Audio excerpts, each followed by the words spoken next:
شروع اللہ کا نام لے کر جو بڑا مہربان نہایت رحم والا ہے۔ اے پیغمبر صلی اللہ علیہ وآلہ وسلم،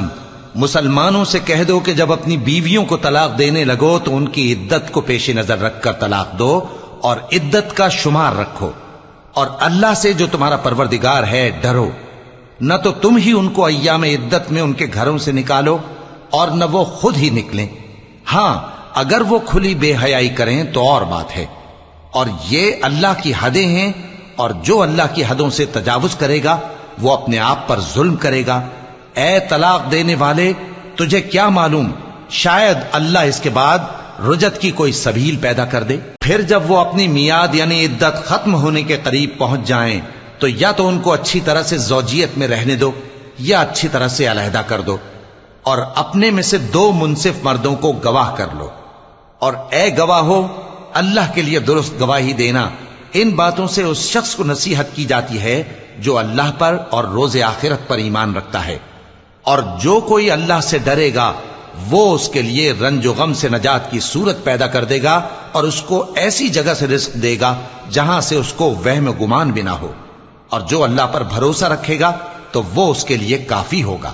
اللہ اپنے کام کو جو وہ کرنا چاہتا ہے پورا کر دیتا ہے۔ اللہ نے ہر چیز کا اندازہ مقرر کر رکھا ہے۔ تمہاری طلاق والی بیویاں جو حیض سے نا امید ہو چکی ہوں،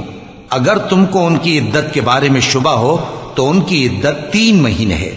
اور جن کو ابھی حیض نہیں آنے لگا ان کی عدت بھی یہی ہے، اور حمل والی عورتوں کی عدت وضع حمل یعنی بچہ جننے تک ہے، اور جو اللہ سے ڈرے گا اللہ اس کے کام میں سہولت پیدا کر دے گا۔ یہ اللہ کا حکم ہے جو اس نے تم پر نازل کیا ہے، اور جو اللہ سے ڈرے گا وہ اس سے اس کے گناہ دور کر دے گا اور اسے اجر عظیم بخشے گا۔ طلاق والی عورتوں کو ایام عدت میں اپنی حیثیت کے مطابق وہیں رکھو جہاں خود رہتے ہو، اور ان کو تنگ کرنے کے لیے تکلیف نہ دو، اور اگر وہ حمل سے ہوں تو بچہ پیدا ہونے تک ان کا خرچ دیتے رہو، پھر اگر وہ بچے کو تمہارے کہنے سے دودھ پلائیں تو ان کو ان کی اجرت دے دو، اور بچے کے بارے میں پسندیدہ طریق سے موافقت رکھو،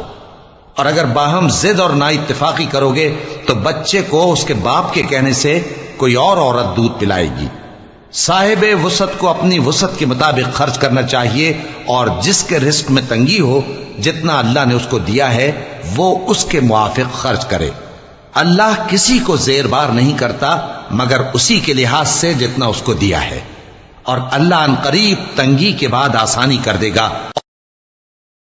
اور بہت سی بستیوں کے رہنے والوں نے اپنے پروردگار اور اس کے پیغمبروں کے احکام سے سرکشی کی تو ہم نے ان کو سخت حساب میں پکڑ لیا، اور ان پر ایسا عذاب نازل کیا جو نہ دیکھا تھا نہ سنا، سو انہوں نے اپنے کاموں کی سزا کا مزہ چکھ لیا، اور ان کا انجام نقصان ہی تو تھا۔ اللہ نے ان کے لیے سخت عذاب تیار کر رکھا ہے، تو اے عقل والو جو ایمان لائے ہو اللہ سے ڈرو۔ اللہ نے تمہارے پاس نصیحت بھیج دی ہے، یعنی ایسے پیغمبر جو تمہارے سامنے اللہ کی واضح آیتیں پڑھتے ہیں تاکہ جو لوگ ایمان لائے اور عمل نیک کرتے رہے ہیں ان کو اندھیروں سے نکال کر روشنی میں لے آئیں، اور جو اللہ پر ایمان لائے گا اور عمل نیک کرے گا وہ ان کو جنتوں میں داخل کرے گا جن کے نیچے نہریں بہ رہی ہیں، وہ ہمیشہ ہمیشہ ان میں رہیں گے۔ اللہ نے ان کے لیے کیا خوب رزق رکھا ہے۔ اللہ ہی تو ہے جس نے 7 آسمان پیدا کیے اور ویسی ہی زمینیں بھی، ان میں اللہ کا حکم اترتا رہتا ہے تاکہ تم لوگ جان لو کہ اللہ ہر چیز پر قادر ہے، اور یہ کہ اللہ اپنے علم سے ہر چیز کا احاطہ کیے ہوئے ہے۔